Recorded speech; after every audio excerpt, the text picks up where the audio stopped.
Hey peeps, what's up? Manchi here, back with another video. And in this video, we're going to do our 21-day review of the Samsung Galaxy S23 Plus. Now, of course, the video is divided into chapters, which can be found in the description of this video. And without any further delay, let us get down to business. Let us start off with the design and the hardware on the Samsung Galaxy S23 Plus. So as you can see, you have your static island floating cameras in the back, triple camera setup, Gorilla Glass Victus 2 both on the front and on the back, and the frame here is aluminium. The back here is matte finish, which means that your fingerprints and smudges are not shining out bright when light is dropped on it at certain angles. The sides here, of course, aluminium, but the finish here is glossy and it blends in pretty nice with the matte finish on the back. The Samsung logo over here is also in glossy finish. Then moving over to the in-hand feel. So the in-hand feel over here is pretty great. It is not as good as I would say on the Google Pixel 7 Pro, wherein the sides are super rounded, but it is not as bad as I would say on the iPhone 14 Pro, wherein they are super boxy and super squarish. So somewhere in between, and eventually, you might tell me that, hey Manchi, I feel that the edges are a bit sharp, and you might not be wrong about that. Then for your weight distribution, the weight distribution here is pretty awesome. For a phone which is just slightly over 200 grams, the weight distribution is pretty great. This is a well balanced device, and the in-hand feel of the Samsung Galaxy S23 Plus is not top heavy like you have on the Google Pixel 7 Pro over here. And the ergonomics, the buttons are reachable. So here it is, all the buttons are on one side, your power button and your volume up and volume down. Super tactile, super clicky, easy to reach, and no issues in that regard. Now of course there's no micro SD slot, and your SIM card tray along with your USB type C and the speaker are at the bottom. Let's talk about the display on the Samsung Galaxy S23 Plus. So this here is a 6.6-inch dynamic AMOLED panel, which can go up to a maximum of 120 Hz, and you do have your variable refresh rate, and it can go down to 48 Hz. The viewing angles here are pretty awesome. You do not have any green tints or any blue tint.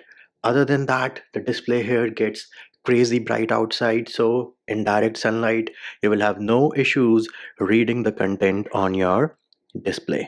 The colors, obviously everybody knows Samsung is the king when it comes to AMOLED panels, and the blacks are blacks, the colors are awesome and vibrant. Now, as for your protection, the display here is protected by Gorilla Glass Victus 2, but the best part here is that it is a flat display. So putting in a screen protector, a tempered glass screen protector for extra protection, not a fight at all. And your screen protector from the Galaxy S22 Plus works like a boss on the Samsung Galaxy S23 Plus. So no complaints at all with the display on the Samsung Galaxy S23 Plus. Next up, let us talk about the battery backup and charging. So charging here is fast, good enough. I can charge it in 1 hour, 7 or 8 minutes from say 5% using a 40-watt charger.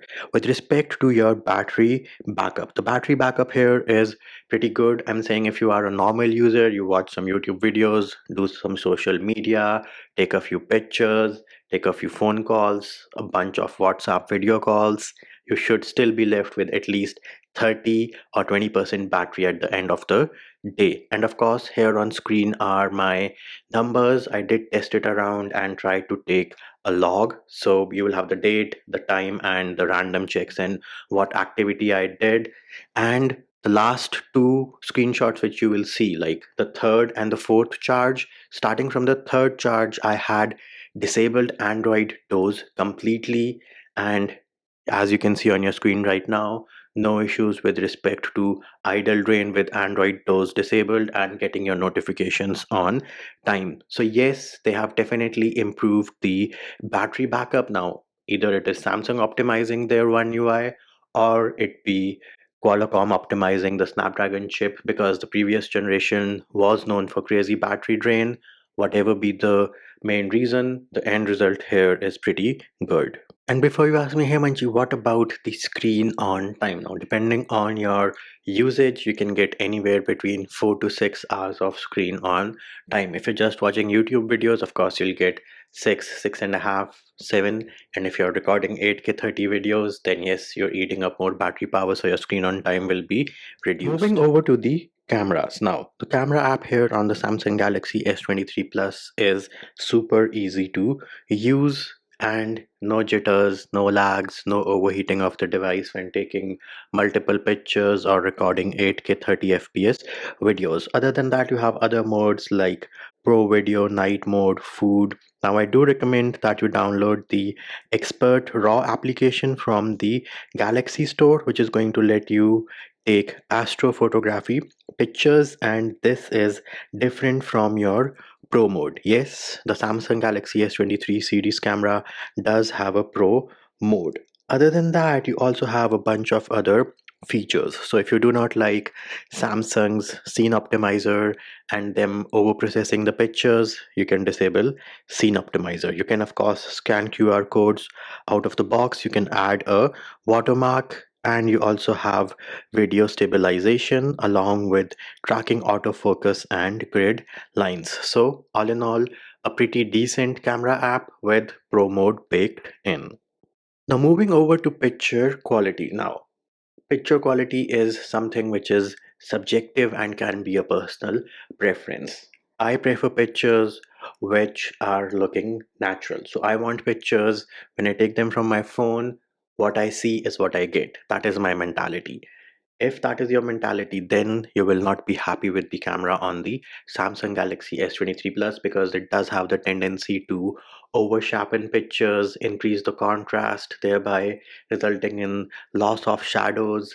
But not everybody is like me, right? Some people call pictures taken from the Google Pixel 7 Pro totally bland, and they like pictures taken from the Samsungs. So again, photography is a personal preference, and me personally, I don't like Samsung over sharpening or over processing the images, because to me they are sometimes borderline artificial looking. But again, if you like pictures taken by Samsungs, then there's nothing wrong with the pictures taken on the Samsung Galaxy S23 Plus. Moving over to the videos, I would still say that iPhone is still the king at videos.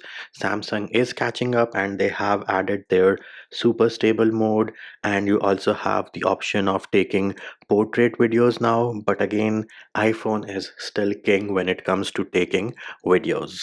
Now, a super important thing to note about the camera is that if you're taking pictures of text, you will notice that the text is blurry with the main lens and with the ultra wide lens as well. This is a known issue across the Galaxy S23 series.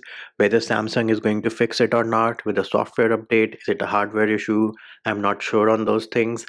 Now, two more things I would like to mention about the camera. One, if you have kids or you have pets or you take a lot of pictures of objects which are moving constantly, well, then Samsung is yet to fix the issue wherein, say, half of the pictures which you take end up being blurry. Yes, you will come and tell me, hey Manchi, you can download the camera assistant app from the Galaxy store and change the shutter speed and all those things. But the bottom line is, the issue is still there, and I should not have to download another application. You give me those options and tune your camera better.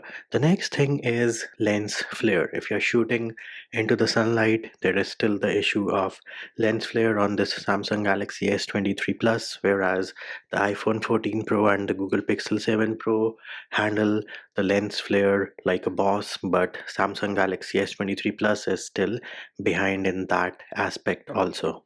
Then let us talk about the performance. So you have the latest and the greatest Snapdragon 8 series generation 2, specifically made for Samsung Galaxy. Of course, it is just a higher clocked chip, but the UI here pretty smooth. You record 8K 30 videos, the phone does not heat up, it does not shut down or doesn't give you a warning that hey, the phone is too hot. It keeps on chugging along. The UI blazing fast, super fast, no stutters, nothing like that. Twitter, which is known for stuttering like crazy, works like a boss on the Samsung Galaxy S23 Plus. And all of this is because you have fast RAM, which is your LPDDR5 RAM, along with UFS 4.0 storage, and the best part, throughout the world, you get the Samsung Galaxy S23 series powered by Snapdragon. No crappy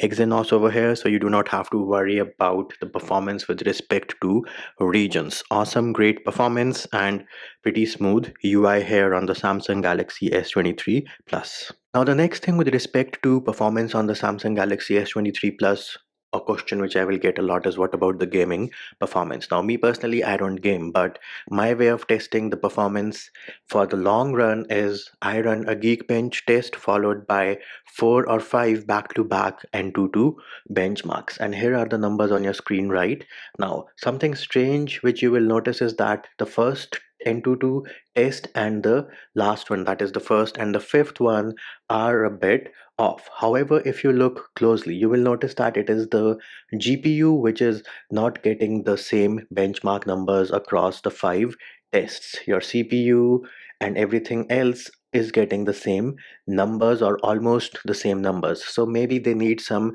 improvement with respect to your GPU. But the temperatures are consistent. The maximum we reached was like 45 degrees Celsius, and I think all in all, the performance here is pretty good. Just some improvement on the GPU aspect.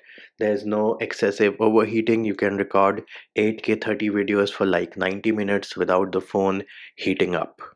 Then let us talk about your biometrics. So as you can see on your screen right now, the fingerprint scanner is crazy fast. I haven't had a miss at all. Now, I cannot say that for my Google Pixel 7 Pro, but for the Samsung Galaxy S23 series, awesome, great in-display fingerprint sensor.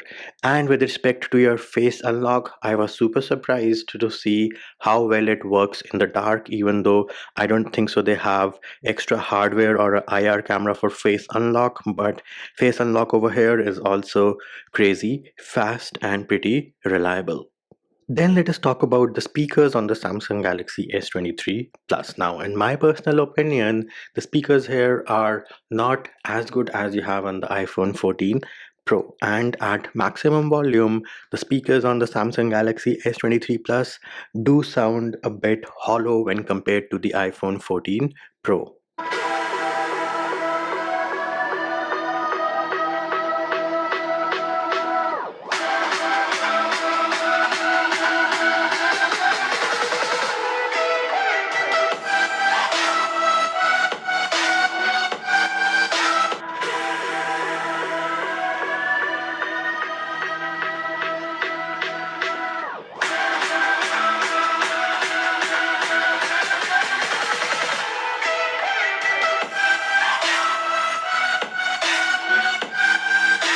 And with respect to your call quality, the earpiece here is top notch. The vibration motor is also pretty good, so no issues in those regards. Moving over to the software on the Samsung Galaxy S23 Plus. So you do have One UI 5.1 based on Android 13. Now, Samsung is top of the line when it comes to OS upgrades. They have promised 4 OS upgrades for the Galaxy S23 series, which means you will get up to Android 17, and after that you will have an extra year of security updates. So they are even beating Google when it comes to updates. Then, do you have some bloatware on the device? The answer to that is yes, but the super important thing is you can uninstall this bloatware.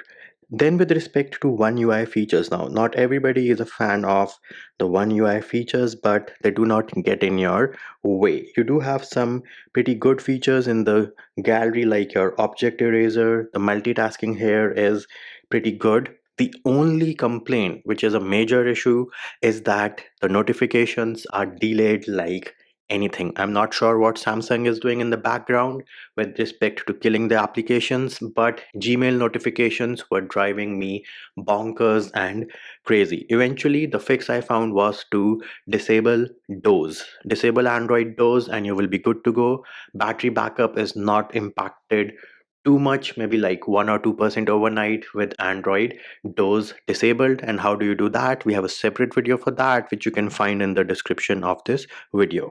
Now, another thing I would like to mention with respect to One UI is that if you want to customize One UI, you do have that option, no root required. All you have to do is download an application called GoodLock from the Samsung Galaxy Store.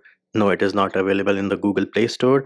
And once you've downloaded GoodLock, you will get a bunch of customization options for your Samsung Galaxy S23 series. And of course, shameless plug, we do have a separate video about good lock modules, which can be found in the description of this video. And another super helpful thing with respect to One UI, which I really appreciate, is modes and routines. So herein you can automate your device. Again, we do have a dedicated video for this, which can be found in the description of this video. Should you buy the Samsung Galaxy S23 Plus or not? Well, you should buy it if you like One UI, that is the software which is present on the Samsung Galaxy S23 Plus, and you want reliable device which does not have any network issues, no signal drops, your display is awesome, great quality, no touch issues, the fingerprint scanner here is bonkers, super crazy, super fast, along with face unlock. The battery life here is also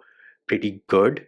So if you want all those things, then you should buy the Samsung Galaxy S23 Plus. Now, why should you not buy it? Well, if you want the best cameras. Now, as I mentioned earlier, pictures are subjective. My personal best camera is the Google Pixel 7 Pro for photos, and then the iPhone 14 Pro for videos. Those are my best cameras. And the other thing is, if you do not want to spend more than $1,000, then the S23 Plus is not for you. Then you should look at the smaller sibling, which is the Samsung Galaxy S23. Moving over to those of you who are looking to upgrade. If you have the Samsung Galaxy S22 Plus, in my humble opinion, doesn't make any sense to spend the extra money on getting the Samsung Galaxy S23 Plus until and unless you are super frustrated with the battery life. So S22 Plus owners, your only reason to upgrade to the S23 Plus should be better battery life. Everything else is pretty comparable. If you have the Galaxy S20 or the S21, then yes, it does make sense to upgrade to the Samsung Galaxy S23 Plus, and this device will hold you through for at least 2 to 3 years. And there it is, peeps. That will do it for the review of the Samsung Galaxy S23 Plus after using it for almost 21 days. And of course, if you do have any questions about the device, do leave them in the comments on this video and I will try to answer them as soon as possible.